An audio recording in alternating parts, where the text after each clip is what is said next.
At the NATO summit in Wales tomorrow, the allies will also be addressing the crisis in Ukraine, where that government is battling pro-Russian rebels.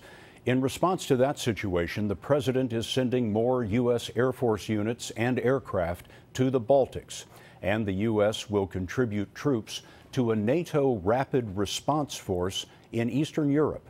We have more now from Mark Phillips. There's been a lot of saber rattling in Eastern Europe lately. NATO exercises with troops from all over the alliance, staged deliberately in Poland, Lithuania, Estonia, countries on the front line with Russia.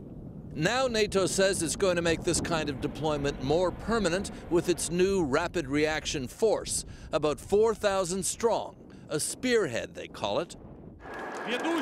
The spear clearly pointed at Vladimir Putin and his Eastern European ambitions, which were apparently not satisfied when he annexed Crimea earlier this year.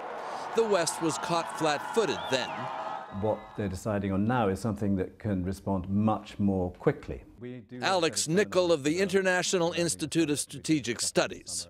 If a situation arises where an ally comes under threat, perhaps in the Baltic, that NATO is able to respond very quickly at 48 hours notice and take some action which might deter any further action by another country. Might's a big word.